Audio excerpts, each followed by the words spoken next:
বইনে কাম করতেছ? বইনে বইলাম দেখে রাগ করছ? বইনে তোমার নাম কি? সুমাইয়া। তুমি কি হিন্দু না মুসলমান? মুসলমান। তাহলে কও বিসমিল্লাহ। বিসমিল্লাহ। আরেকবার কও সুবহানাল্লাহ। সুবহানাল্লাহ। বইনে রাগ করলি? না। আমি কয়টা তোরে কথা জিজ্ঞাসা করুম। কও। আমি যা কুমু হাসা কথা কবি, যদি মিছা কথা কস আল্লাহর কাছে ঠেকা থাকবি। বনি।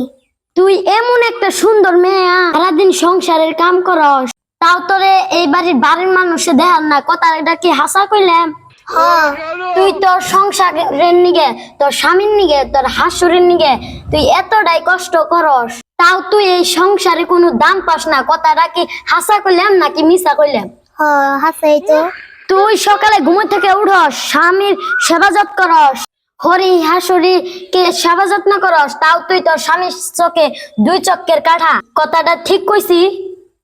ঠিকই তো কইছো। এত কিছু করার পরেও তো জামাই কোনো মন পাস না, কথাটা সত্য?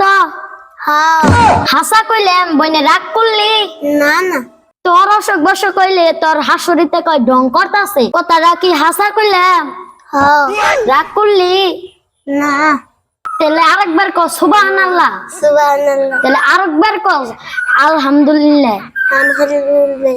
তুই এমন একটা মেয়ে, এই সংসারে যদি তোর স্বামী বা তোর হসুরে 500 টাকা যদি চাই, তুই লগে লগে দিয়ে দে। তুই যদি কেউ টাকা চাস, 2 টাকা বা 1 টাকা, তাও তোরে দেয় না, তোরে ঘিন নাই, সিসি করে। কথাটা কি হাসা কইলাম? তাহলে আরেকবার কও সুবহানাল্লাহ। সুবহানাল্লাহ। এতটি কথা কর পরে আমি সবটি কথা হাসা কইছি না? হাসাই তো কইছো। এখন যদি আমি তোর কাছে 100 টাকা যাই, তাহলে দিবি না? দিমু। না, নাকবো না, তোর মন পরীক্ষা করলাম।